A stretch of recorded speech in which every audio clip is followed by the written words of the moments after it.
Blessings, sacred sovereign soul. I am Lady Drasmin, and welcome to episode 3 of the Rites of Passage versus Initiation series here on the He Vibes, She Dives podcast. In case you missed it, the links for episode series 1 and episode 2 are in the description box below this video, so you can watch those. In episode 1, my co-host and I, Timber, talk about this topic. In episode 2, Timber dives into his perspective on the topic, and today I will be sharing mine. So welcome to this episode, and this episode also wraps up the season 1 for this series. So if you have been with us since the beginning, thank you, thank you, thank you. Deep, deep bow for your presence and for your support, and thank you. And if this is your first time, welcome. Or if you're somewhere in between, welcome back. Thank you one and all for being here today. So, rites of passage versus initiation.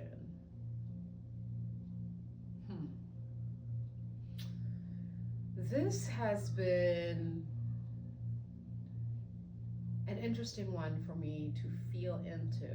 Originally, I had an intention to follow the path I've often chosen in this past year and in the past years of service and practice, which is to offer sound bath and healing and transmissions and activations towards the intention.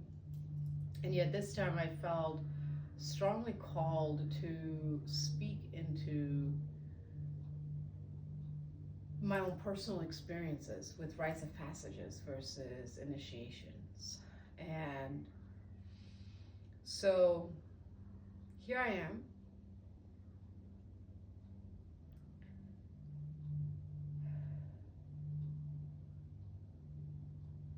There are 3 main points I'd like to highlight in today's share.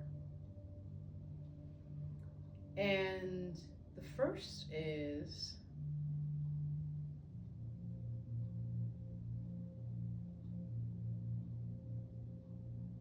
the rites of passage. So some know, others deduce, some do not know, that I am half Indian, half Desi. And as a brown woman, for those of my brown sisters out there, y'all know that there's a certain expectation, shall we say, of our bloodline as women. And I am not. I am where I am today because of opportunities that arose from some deeply painful experiences, so that were initiations for me, even though in that moment I did not know that. And so I want to share some of these initiations that I've had, and then that weaves into the second thing I wish to share, which is the rites of passage. My rites of passage into womanhood, especially as a Desi woman who lived in India for a majority of my developmental years through the ages of 5 and 15. And so, or 4 and 15. So I have a deep experience, shall we say, with the lifestyle of a mid to low class of India. My father was, for those of you who do not know, a missionary, non-denominational preacher, trained theologian and many other things. And there was a lot of darkness as well, which I will not touch up on today. I do believe I touch on other episodes, so we'll leave that there. And so there's a deep experience into my own Desi lineage through the living in India and through the having an Indian father.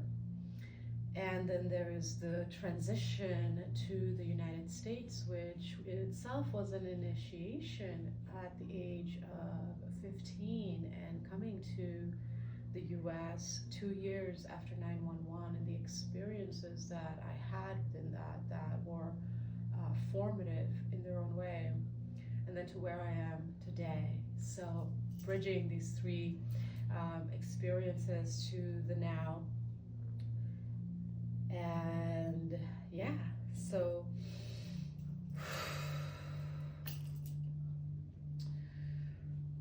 I moved to India shortly after a few months shy of turning 5, and it was a really beautiful experience to travel to India at that age. I do remember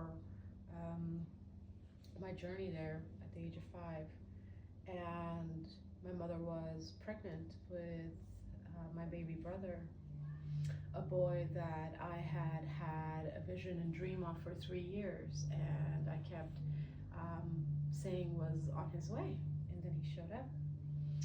And moved to India, met my paternal grandmother for the first time, and my brother was born. And when he was brought home from the hospital, I distinctly remember my mother putting him in my arms and saying, this was what you asked for, now take care of it. And in my young mind, I took that so literally. And I also did not know, and I did not know for almost 30 years that, or accept for almost 30 years that I am on the autistic spectrum. And one of my gifts and challenges is to take things literally. And so I really took that to heart. And I raised that little boy as if he was my son. My parents were often busy with the church, the Christian churches, administering to the men and the women. My mother was an evangelist with the women, often in the women's circles, and my father was off on his travels with the men, building the churches. And so I was often alone with my brother. And so that was an initiation into adulthood, into motherhood. Even though I did not give birth to this child, I was there for his first steps. I was there for his first hands-free bike ride. I was there for his first tooth coming out, and his, I don't know about his first words, right? But I was there for a lot of firsts. Taught him how to write and read and do arithmetic. And so there was an initiation there into motherhood that only recently have I started to acknowledge, especially since his passing, his exit from the world about for almost 5 years ago now, which is a whole other initiation that I will not go into today's video, and I'm sure I've talked about it somewhere. So and if not, and you're interested in a little short video about those initiations, well, I am writing about it in my current book that's coming out sometime in 2026, so stay tuned. So back to the age of 6 and being initiated, you know, not even just a few weeks shy of 6. This beautiful young life comes into my world, this literal, breathing, living being that I've seen in my dreams and visions for 3 years. And now I for this. And where I want to branch off with that initiation share is this responsibility of mothering that has been inherited in the culture and also in DNA. Mothering the family at a very young age, not allowing for the play, the innocence of childhood to form. And there was a lot of other super dark stuff going on, and I do share about that in my chapter in my book, Central Symphony. So there was a deeper layer of mama bear energy that controlled all of my decisions up until my brother's passing.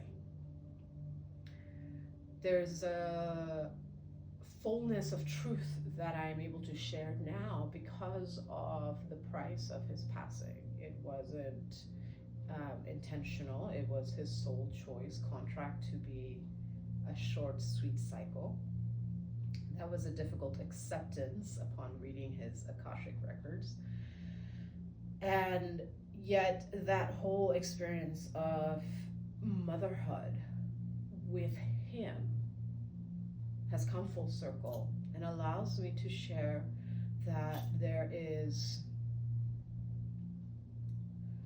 it brings me back to this now here, where throughout this year of 2025, there has been a deep shedding of the illusions, distortions, the masks, the conditions, the programs. And something I've heard, especially over the last 2 years from some dear sisters and legacy allies, thank you sisters, is why do I not speak more into my lineage as a brown Desi woman?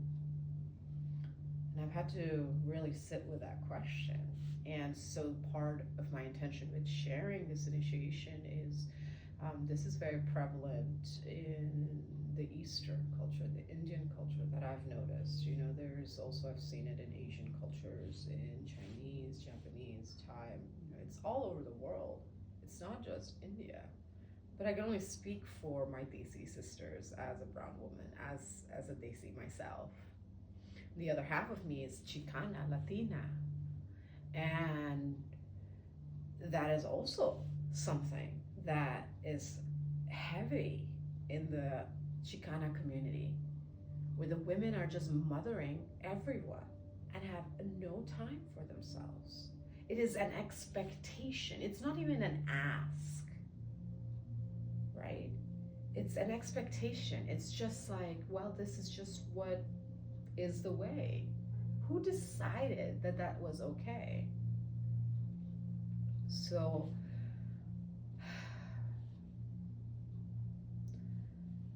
I share about this initiation now, not because my brother passed away, although that has allowed me to share other truths that may or may not come up in today's share. I share that where I am today is because of an opportunity that happened at the age of 15, when I eloped with who I believed was the great love of my life. We eloped and we took a train overnight. This took months to plan and figure out how to hide this from my parents and everyone, you know, that we might be connected to. We made it happen. And whew,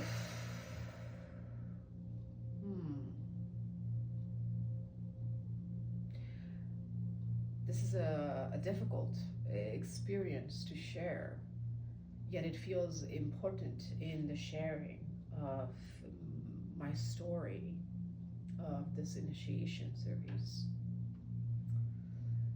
We eloped and had a beautiful little ceremony and went back to our hotel room, and sweet snuggling. I was so young. He was several years older than me. And we had known each other for over a year. And somehow my father found us. My father was a brilliant man, and he was also deeply wounded. A true Jekyll and Hyde. He had deep fractured consciousness. He would go into psychosis, rage, where he would just split completely from himself and behave like an animal, like a rabid animal. And so he showed up and found us and almost beat this man an inch to his life. And the only thing that stopped my father was me jumping onto his back, little 15-year-old body, and clawing at him to let him go, or I would tell my mother.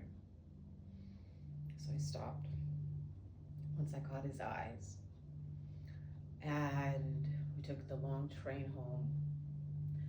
And right as we arrived into our town, I said, I want to go to America. I don't care how, just make it happen, or our mommy will find out. So a few days later, he comes home, and a miracle has happened, and Hannah has an opportunity to go to America now. And when I was in such deep shock. I'd never seen my father behave this way. He would go into his rage fits upon me. Yet I'd never seen him be violent with another person. He was such a collected man on the pulpit before his audience, in the world. The appearances was always on point. And when I said, get me out of America, he said, okay. I felt something, but I was in shock. I didn't know if the man I had just married less than 24 hours ago was still alive or not. I was scared to find out. I didn't find out for 13 years that he lived. Very married, has 2 beautiful children.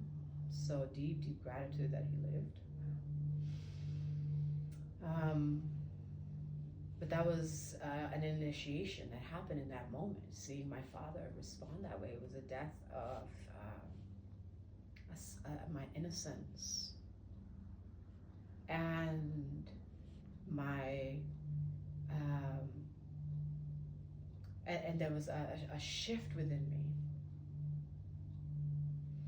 And when he came home a few days later and proclaimed this miracle that allowed me to come to the US, he looked me right in the eye and said, oh, this invitation is just for you. Doya will remain, my brother will remain. And in that moment, I knew that I felt like I had made a huge mistake. This young man, blooming young man, at the age of 9, I had to, at the age of 11, I had to leave behind. And it felt like a death. And I poured years of love and energy and finances to attempt to bring him to the US, and let's just say it did not happen. And then he passed. And there's this heavy weight, right, around the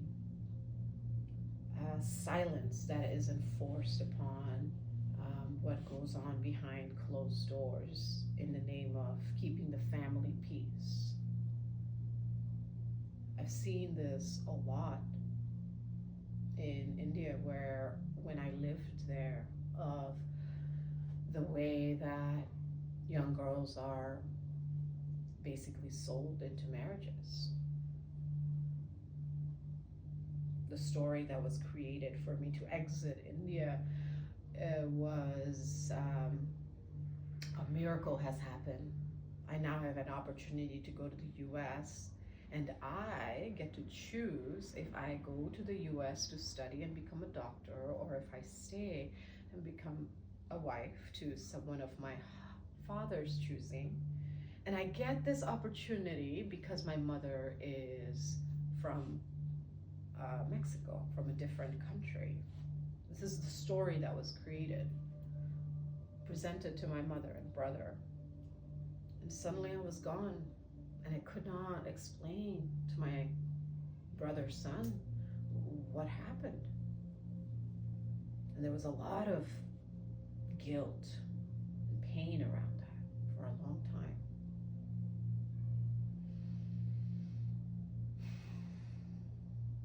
As I am here recording today, looking out my window, and I see this apartment complex, and I see a lot of single parents, these kids playing outside in the parking lot. And it's such a sharp contrast to what I've seen in India. Here in the US, the families are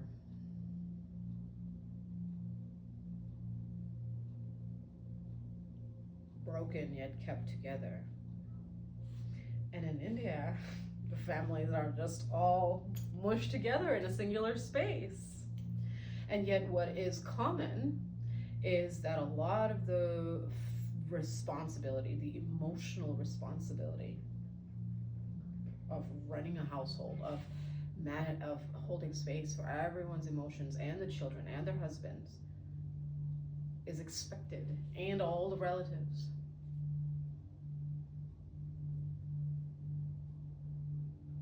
It grates my teeth when I hear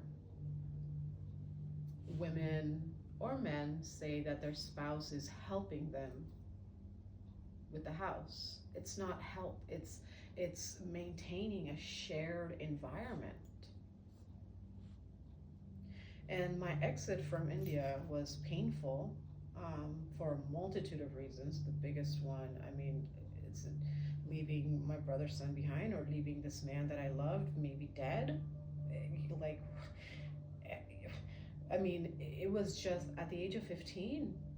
And who do I talk to about any of this? This deep loneliness that the burden of misplaced responsibility creates on a young, undeveloped nervous system.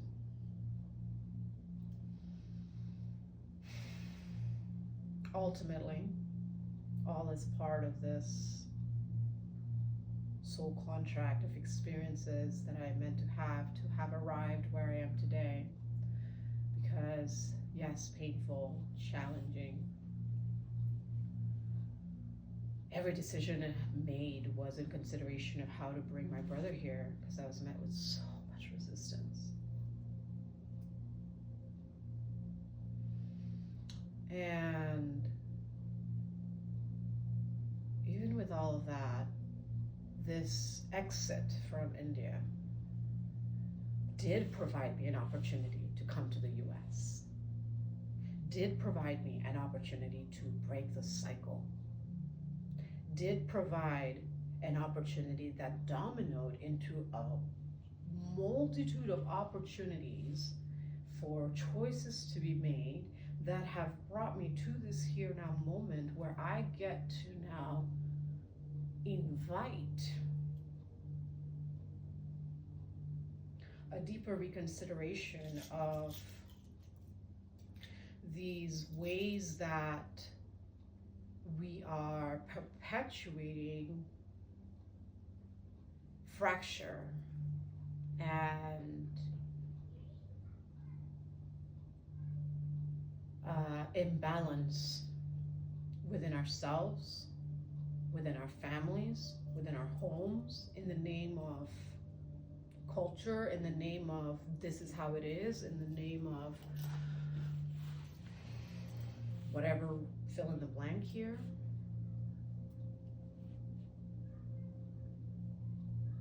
A lot of deeply painful experiences experiences in my life, and a lot of deeply beautiful experiences as well.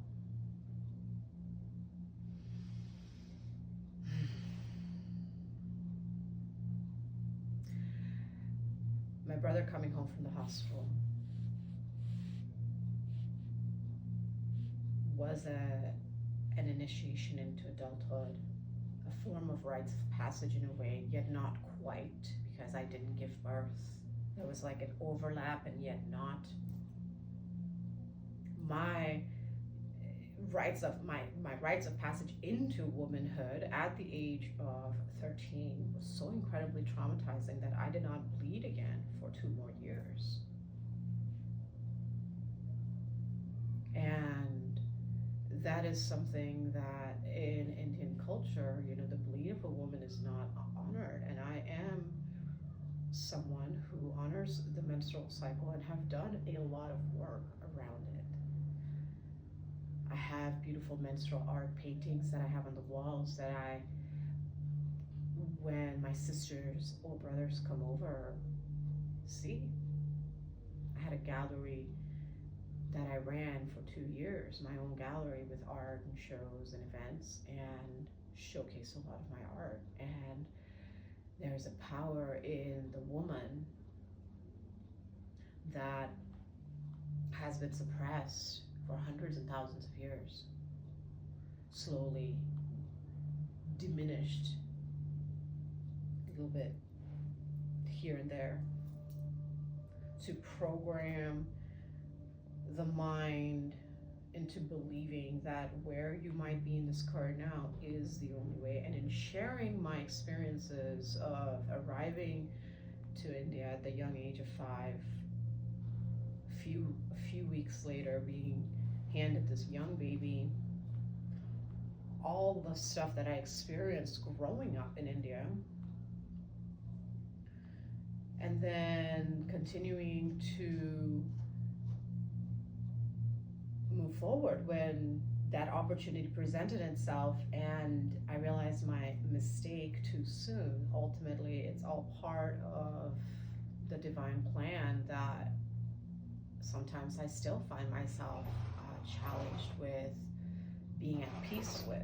The passing of my brother is so fresh, and I am still working through layers of that initiation and that rites of passage of going through that experience of death that took me from being a sister to an only child, from having this being that I raised as a son that I protected and provided for mentally, physically, then financially once I was in a position to, and yet all the experiences that also opened this opportunity for me to break the cycles of what it means to not just be an Indian woman, but just be a woman as a sovereign.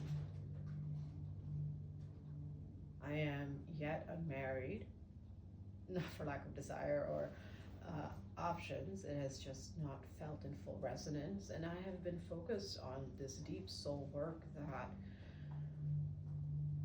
also requires time for mind, heart, body integration to allow for a fullness of empowered presence to come through. I've spent the last almost 2 decades doing deep decluttering of the programs that I was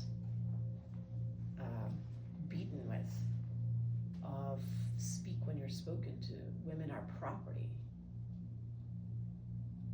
And if I did not have those experiences that allowed me to exit India and come to the US and go to college and see a whole new culture, a whole new way of the world, and also be introduced to my Hispanic Chicana lineage, which I haven't really been much exposed to the culture except of my own seeking.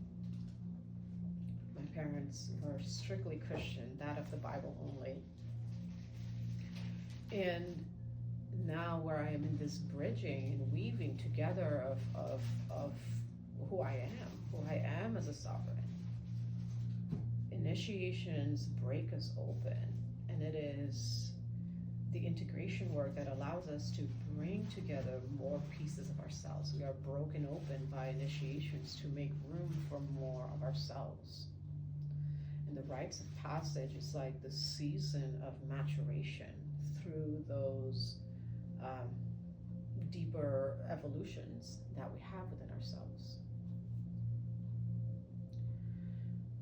This is the first time that I have created a video intentionally voicing myself as a Desi woman.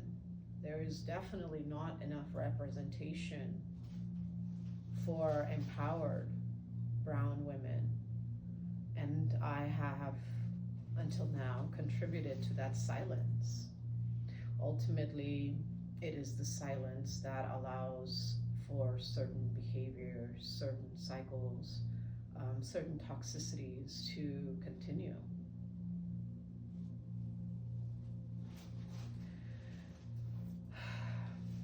Initiations create opportunities that help us see where we might be stuck in a loop, where we might be going a direction we think is good for us, but actually might not be the best choice for our highest and best good.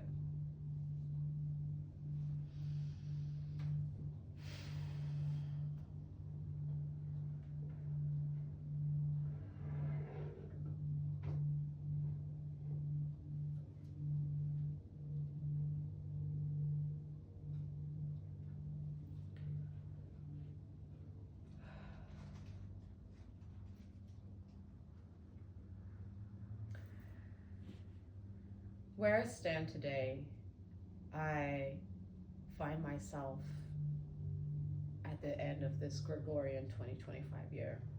It has been an intense year of shedding, not just for me, but also for the collective. And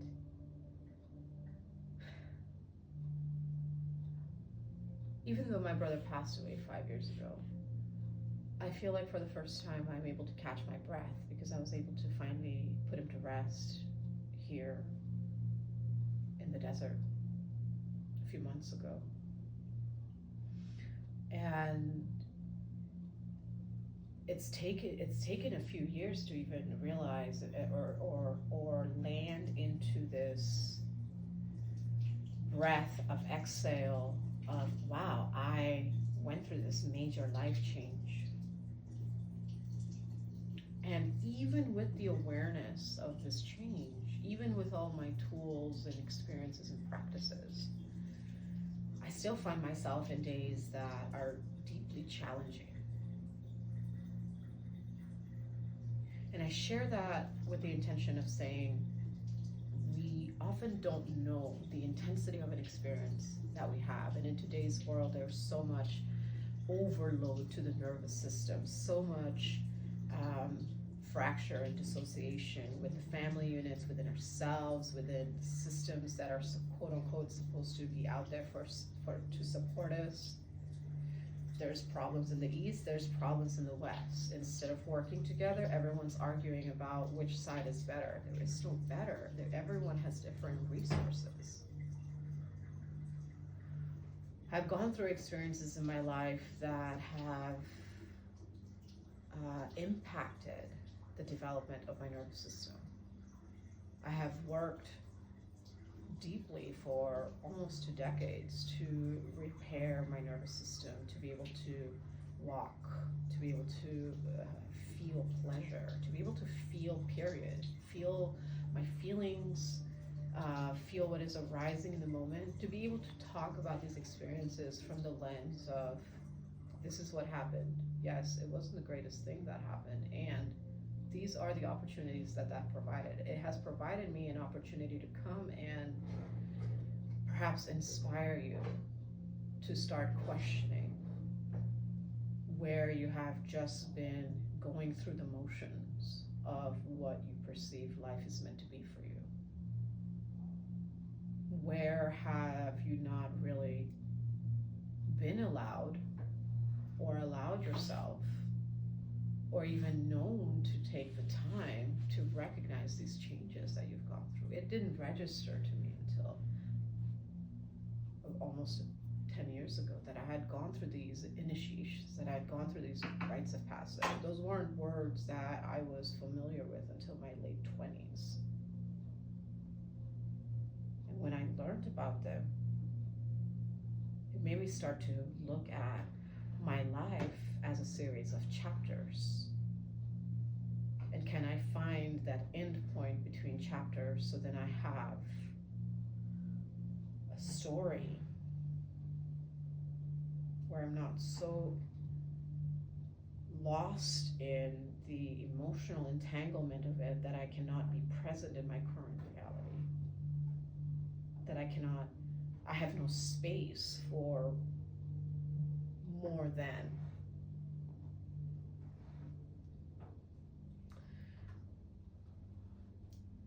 I remember having a conversation a few years ago with a Chicana sister about these roles of mothering that women take on and that are in some cultures expected of. I mean, I see my mother do it all the time. And she said, oh, well, I like it. Okay, well, if you truly enjoy mothering, then that's between you and you. And yet most women that I have spoken to, and I've been doing women's work for 9 years, almost 10 years, and I've been doing women's work with women for about 7, 8 years now, leading women's circles for a few years. That's not what they want. That's not what we want. The majority of us do not want to be mothering, asking for help to maintain a shared home, taking care of responsibilities that aren't ours because others refuse to self-govern. Call it a woman thing, call it a cultural thing, label it in whatever form might feel good for you. Ultimately, the deeper question is, where have these expected roles, these programs, these conditions, these initiations, way before our bodies, our nervous systems are developed to have them? Sometimes not by choice, sometimes intentional. Trauma is another place where initiations happen. It's not something I want to dive into today, but I will just leave that there in consideration of you go through a change when you are breaking the quote-unquote bubble of innocence that you are in as a child. Suddenly you start questioning about Santa Claus, or you start questioning about these memories that you are missing from childhood, or you go through to a sweat lodge, or you go through any kind of experiences that suddenly shift your perspective, whatever the spectrum might be.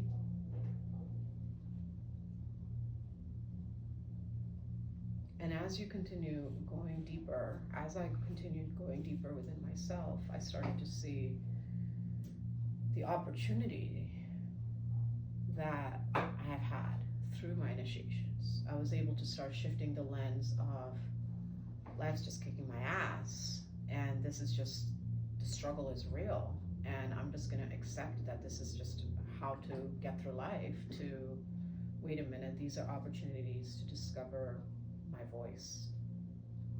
Consent was not something that I discovered until I was 27. And now I get an opportunity to speak into consent and boundaries, to teach classes, to empower women, to speak and invite, especially my Desi sisters, to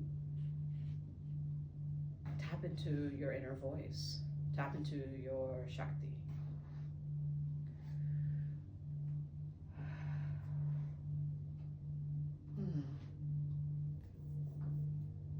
So as this year wraps up, I find myself finding no more excuses with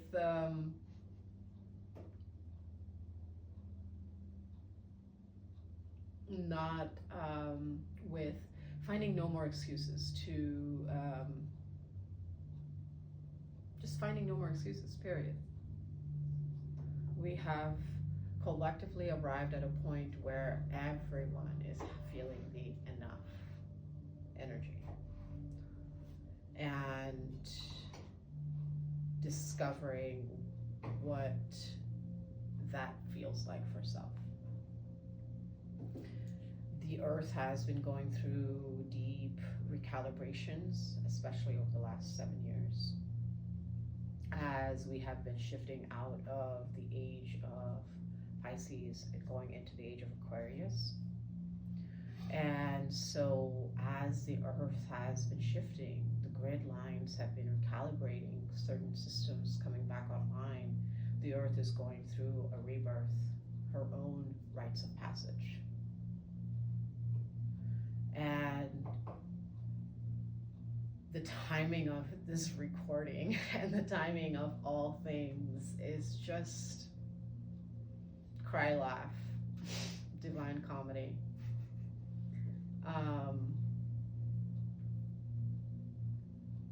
When this whole podcast series was initiated, my co-host Timber was deeply encouraging in me showing up and sharing my truth and sharing my voice. And over the year, he has been instrumental in continuing to show up and share more of those deep sensitive spaces that are so closely linked to home and heart. The fear that is so deeply rooted to not disrupt the peace, to be the good girl, be the nice guy. That distortion has completely broken away in the last 7 years. And with the Age of Aquarius coming in, we are going to be seeing more voice, more no, more yes, more earth matters, more I matter, more sovereign, co-creative, interdependence.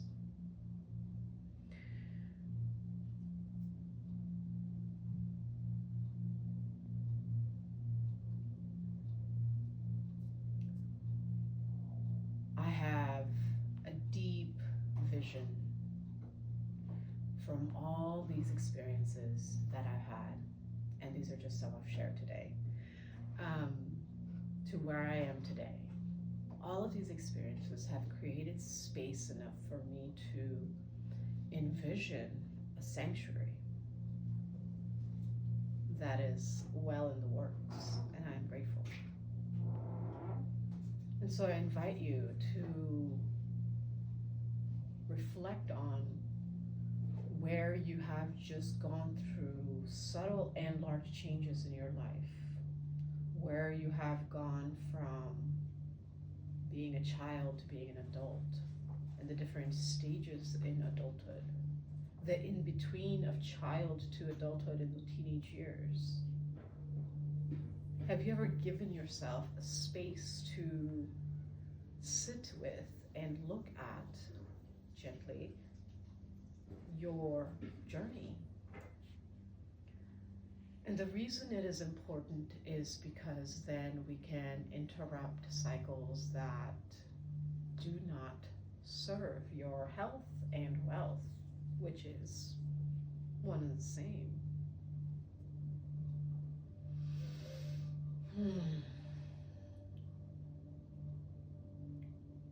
Wealth is the container, health is the action.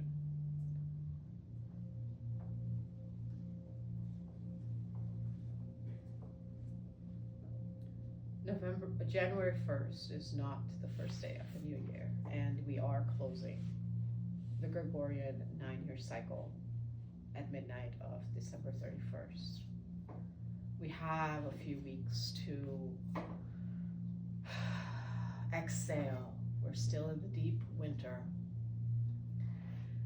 And I would love to hear you share about your experiences of initiations, sheddings, rites of passage that you have gone through.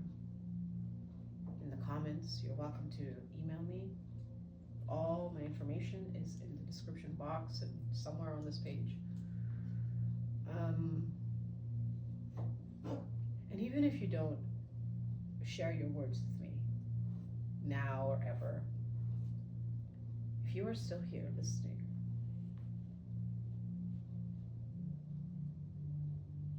I close with an offering of gratitude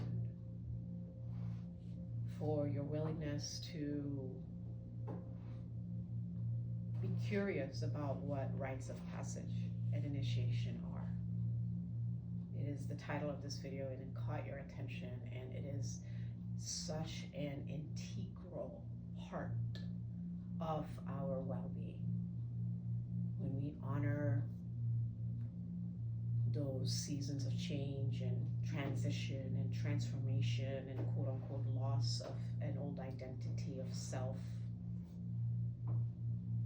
then we make peace with those ghosts of ourselves. They don't feed our little challenges that we have in our daily life. Our shadows don't get all big.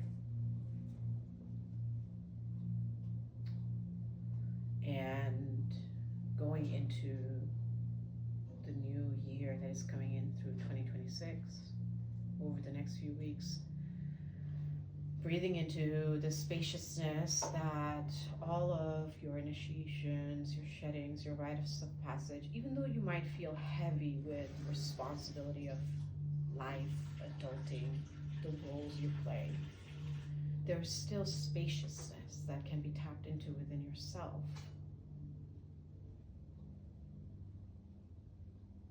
That is where you feel the totality of your I am. Every time we go through a change, we make more room for ourselves. We just don't realize that we have so much space within because we are so focused on the external. Winter season is a time for breathing into what has transpired over the year, what has been let go, what might want to come up come springtime. Initiations bring the medicine of the seasons because you cannot rush the process of the experience to the coming to peace with that experience. Part of this global initiation that we've been in with Mama Gaia and what 2025 has been is the resurrection of Ophiuchus, the serpentine codes that exist within our DNA, the innate knowledge and wisdom that we already have within us to know how to go through transitions and changes and stuff that just happens sometimes.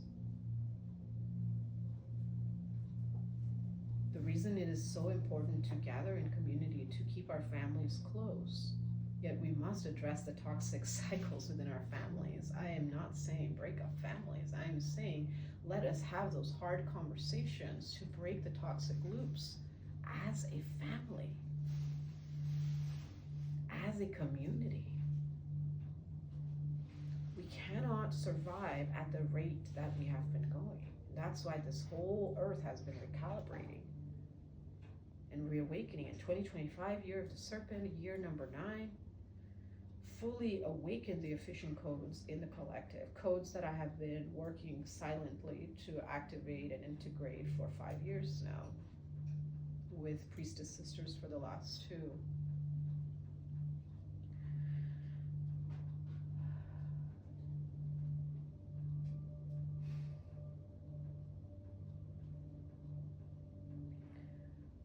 When you are finding this video, you have arrived at that final shedding of your stronghold on beliefs that aren't yours.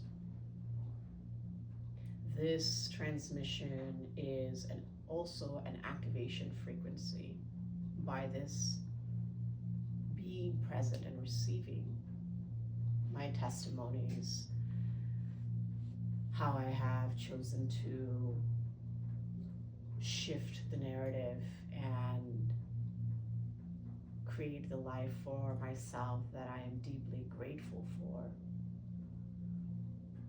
It has come at a great cost, and yet freedom is priceless, and freedom truly begins with the reclamation of our sovereign soul essence. So by the time you arrive here, this transmission is an activation to fully clear away any final hold that doesn't allow you to anchor into your highest timeline, which is the highest frequency of the earth that is already here now. You are restored to your divine blueprint. It is done. It is complete. We no longer have to carry stories, the ways of being of our ancestors. And in fact, we cannot build the new now earth based on the lens of what was. We can bring some of those wisdoms forward, yet we must weave and discover ways to harmonize with the modern world. And this is the collective initiation that we are going through. This is what we are discovering within ourselves. We are discovering that we can no longer go at it alone. The badge of I don't need anyone else is no longer cute. It never was, but now it's gonna look real sour. And I, for one, am deeply grateful because this has been a deeply lonely path of initiation into the adult woman that I am today. A lot of this journey has been deeply alone, even in the company of lovers and friends, because I couldn't share about my experiences, some of my experiences with, well, anyone. Thread of life. I didn't have a Indian community. I didn't have a Chicana community. I didn't have blood family. I often had strangers arrive and support, and I'm so grateful for every single one who has supported me along my way and helped carry me gently from one place to the other. Strangers from all around the world have opened my eyes to the power of community when we allow ourselves to step out of our own ways to both receive and to recognize what resources we have that we can give, that we can share. Not giving from our own cup, giving from our overflow, from our excess. It's been about 2 decades since I've been in the US, give or take a few years, and it absolutely boggles my mind how there is a quote-unquote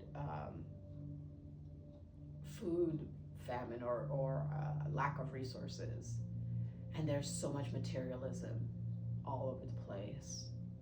And in the East, there's actual starving children eating out of trash, and that gross imbalance of resources, the creation of division and borders and lines and rules and all of these policies, for what purpose?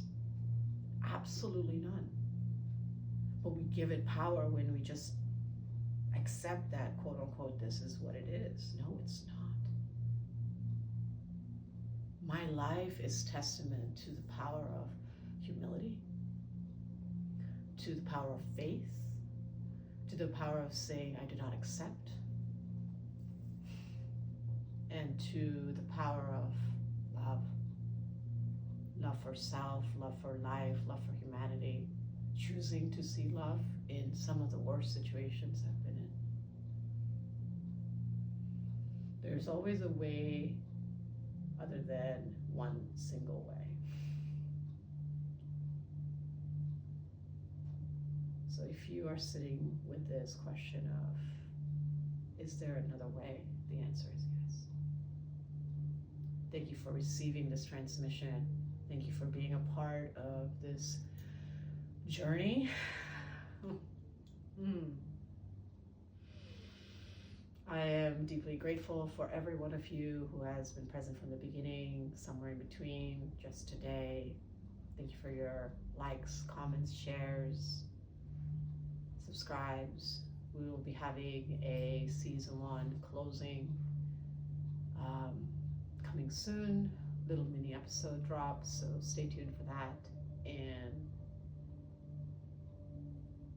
stay tuned for where we move forward from here.